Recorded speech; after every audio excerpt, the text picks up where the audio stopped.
Tuhan kiranya mengaruniakan rahmat-Nya kepada keluarga Onesiphorus yang telah berulang-ulang menyegarkan hatiku. Ia tidak malu menjumpai aku di dalam penjara. Ayat 17. Ketika di Roma, ia berusaha mencari aku dan sudah juga menemui aku.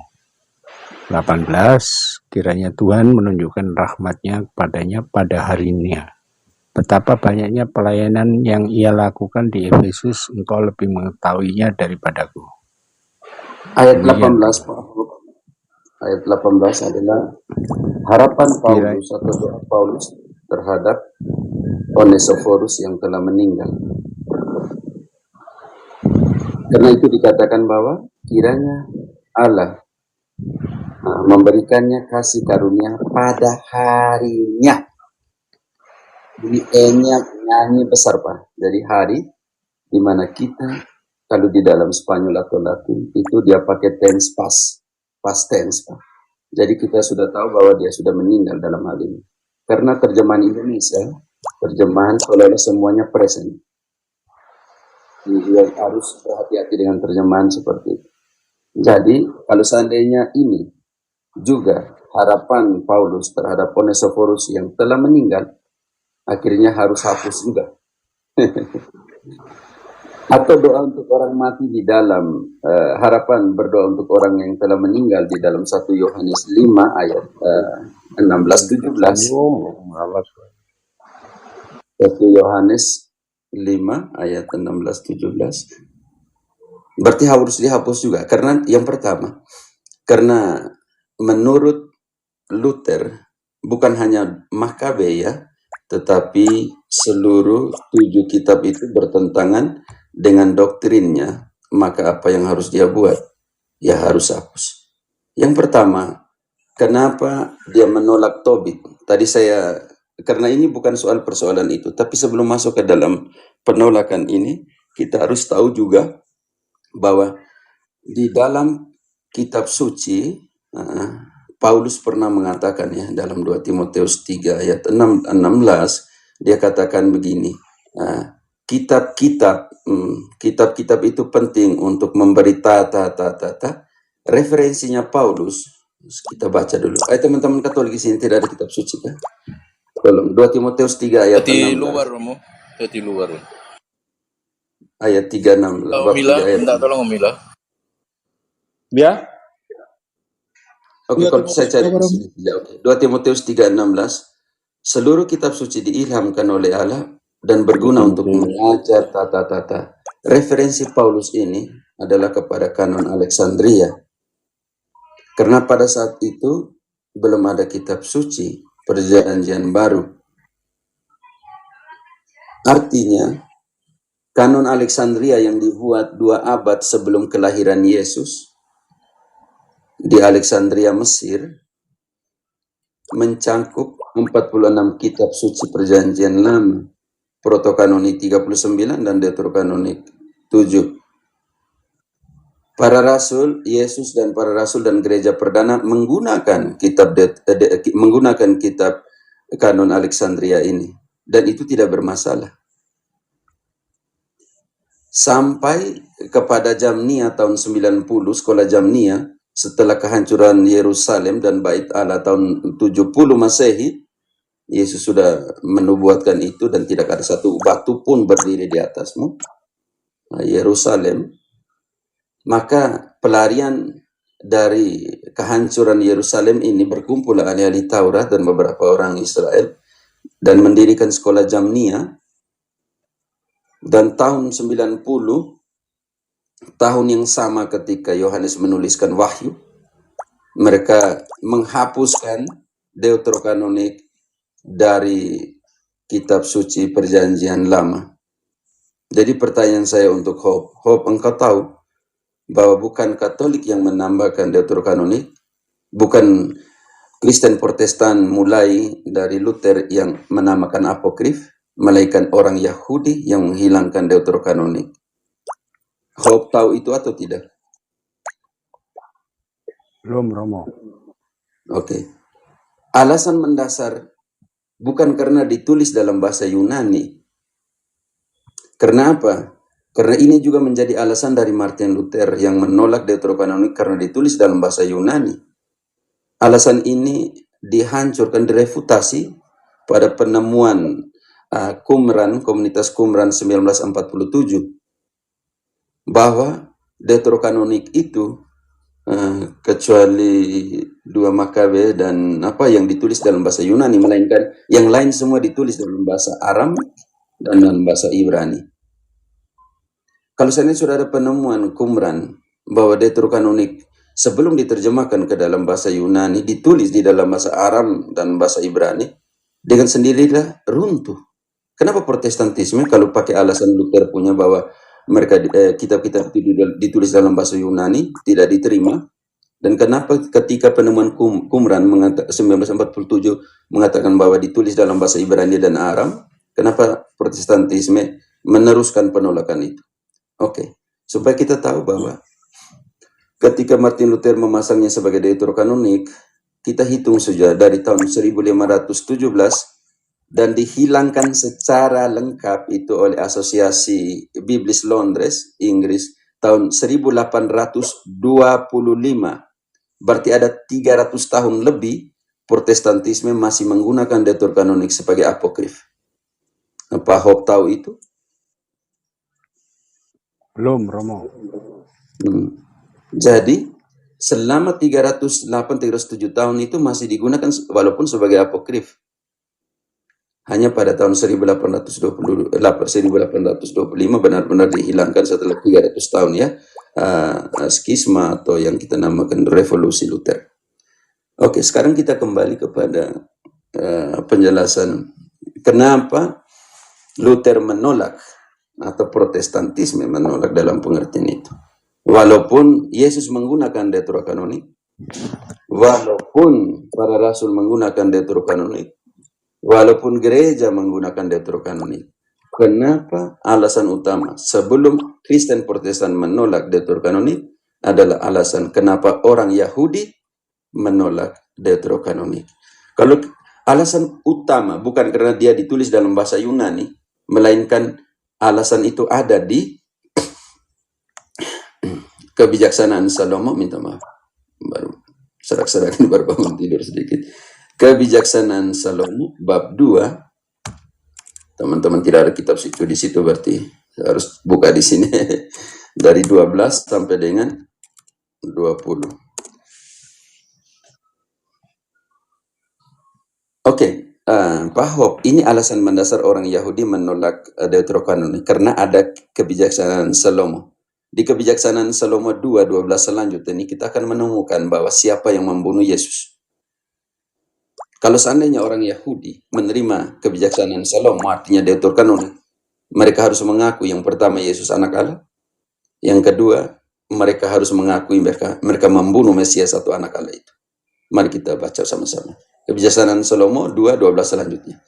Marilah kita menghadang orang baik, sebab bagi kita ia menjadi gangguan serta menentang pekerjaan kita. Pelanggaran-pelanggaran hukum-hukum dituduhkan kepada kita, dan kepada kita dipersalahkan dosa-dosa terhadap pendidikan kita. Ia membanggakan mempunyai pengetahuan tentang Allah dan menyebut dirinya anak Allah. Pak Hope, siapa yang menyebut dirinya anak Allah dalam perjanjian baru?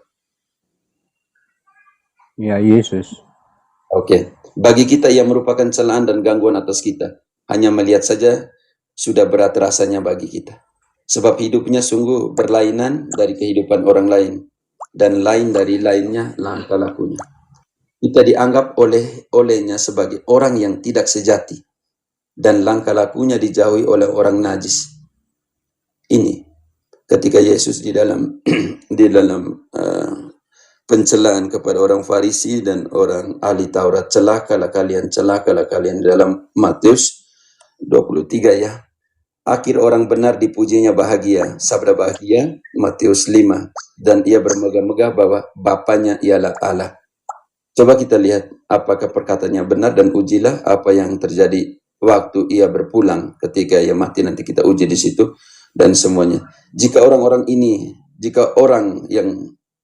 benar ini sungguh anak Allah, niscaya ia akan menolong dia serta melepaskan dia dari tangan lawannya. Ingat, jika engkau anak Allah, dalam Matius 4 ya, jatuhkanlah dirimu dari atap ini dan disalib penjamun satu itu. Jika engkau anak Allah, selamatkan engkau dan selamatkan dirimu sendiri dan selamatkan kami. Marilah kita mencobanya dengan aniaya dan siksa, agar kita mengenal kelembutannya serta menguji kesabaran hatinya. Hendaklah kita menjatuhkan hukuman mati keji terhadapnya, sebab menurut katanya ia pasti mendapat pertolongan. Maaf ya, kitab suci harus pakai di sini karena jauh dari Indonesia nih. Oke. Demikianlah mereka beragun-agun, tetapi mereka sesat karena telah dibutakan oleh kejahatan manusia. Teman-teman bisa baca sampai selesai ya.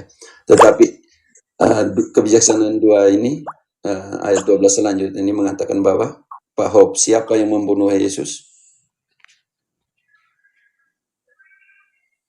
Iya. Menurut kebijaksanaan 2 ini, siapa yang membunuh Yesus? Orang-orang ya? Yahudi. Dan dia dibunuh karena menganggap diri anak Allah.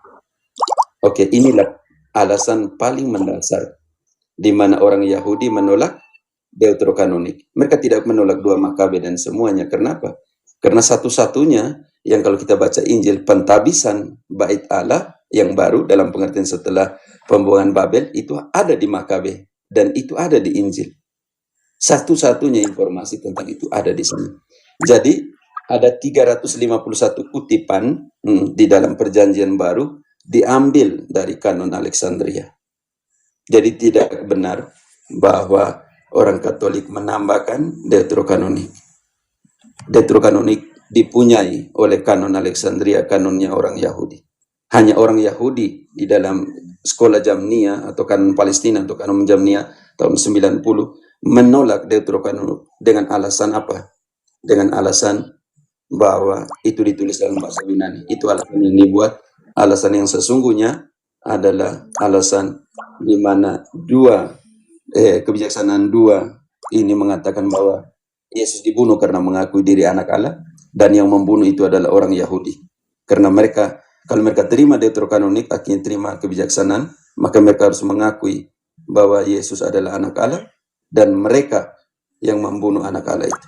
Oke, ini alasan pendasar. Berarti pertanyaan saya untuk teman-teman Protestantisme, untuk saudara Hope di sini, berarti tidak runtuh alasan Luther bahwa Deuterokanonik yang pertama ditulis dalam bahasa Yunani dengan penemuan Qumran. Yang kedua, kasih saya 5 menit ya, supaya karena tadi dikutip dalam ditanyakan kenapa Tobit dan Makabe, alasan mendasar bahwa Protestantisme menolak Tobit karena sola gratianya dalam pengertian itu. Tobit mengatakan dalam 12 ayat 9, teman-teman ada, dan menyucikan dari segala dosa. Mereka yang bersedekah akan menikmati umur panjang. Artinya pengampunan dosa melalui sedekah.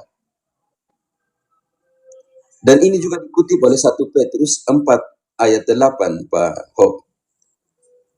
Yang saya katakan begini, ini penting sekali ketika Petrus membuat referensinya kepada Tobit ketika dia mengatakan, milikilah kasih amal yang sesungguh-sungguhnya di antara kalian, karena kasih amal atau perbuatan kasih menutupi banyak dosa. Kalau begitu Pak Hope, mampukah Protestantisme karena sola gratia dan sola fide-nya menghapuskan surat Petrus? Karena Petrus bilang perbuatan kasih menutupi pelbagai dosa. Iya, betul Romo. Apakah Protestan akan menghapus juga 1 Petrus? Dipakai semua Romo, hukum kasih. Berarti kalau begitu hapus juga. Kalau begitu, kalau referensi dari 1 Petrus ini adalah Tobit, artinya 1 Petrus juga harus dihapuskan. Enggak Romo, enggak dihapus Romo. Di Alkitab itu sudah kalau begitu, dikanonisasi. kenapa Tobit yang menjadi referensi Petrus ini tidak dihapus? Nah itu saya nggak tahu Romo. Oke, jadi alasan dasar ada banyak alasan, nanti kalau mau nanti Pak saya kirim. Yang penting ada 351 referensi dalam perjanjian baru yang diambil dari kanon Alexandria atau kanon yang punya protokanonik dan deuterokanonik. Nanti kalau Pak butuh, saya ada 351 kutipan yang diambil dari deuterokanonik. Jadi ini alasan mendasar. Kalau seandainya alasan mendasar bahwa Luther punya, karena itu di dalam penjelasan tentang 95 tesis itu salah satunya begini. Luther karena sola gratia dan sola fide itu menolak perbuatan kasih, Pak. Bukan seperti yang penjelasan Pak pendeta-pendeta yang sekarang bahwa iman itu menghasilkan perbuatan kasih. Tidak, Luther benar-benar menolak perbuatan kasih. Dengan pernyataan seperti ini. Loco caritatif ponimus fidem. Di tempatnya belas kasih, letakkan itu iman. Tidak ada lagi perbuatan kasih di sana. Karena sola gratia dan sola fide. Dan dia katakan seperti ini. Pecca fortiter, crede fortium. Berbuatlah dosa sepuas hatimu, sekuat tenagamu, tetapi percayalah juga sekuat tenagamu. Engkau bisa berbuat cabul 1000 kali sehari, hanya dengan percaya engkau sudah diselamatkan. Artinya di sini, ketika Petrus mengutip Tobias tentang perbuatan kasih menutup berbagai dosa, maka Tobit harus dihapus, tetapi 1 Petrus tidak dihapus. Kan lucu ya Pak ya? Itu kan sangat lucu dalam pengertian ini. Yuk. Boleh nggak saya mau tanya terkait masalah Bunda Maria ini?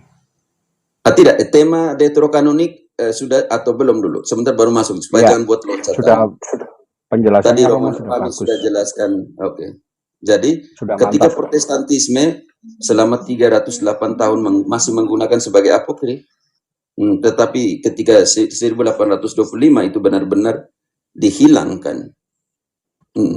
Jadi saya pikir di sini adalah kehilangan sumber yang 351 kutipan yang diambil dari kanon Alexandria itu dihilangkan atau ada kehilangan dalam Protestantisme. Jadi bagaimana dengan kutipan ketika Matius mengutip sekitar 50-an lebih Yohanes sampai Wahyu?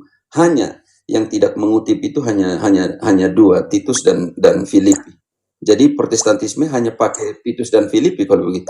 Tidak ada Injil, tidak ada Kisah Para Rasul, sampai dengan Wahyu tidak ada lagi.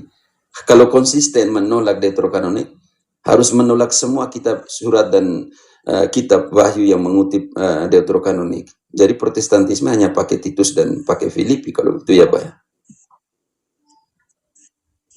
Jadi hilangkan semua surat-surat, hilangkan kalau Protestantiste punya 39 kitab perjanjian lama dan 27 kitab perjanjian baru. Berarti dari 27 ini hanya pakai 2 saja Pak. 25-nya harus dihapuskan karena 25 ini mengutip deuterokanonik.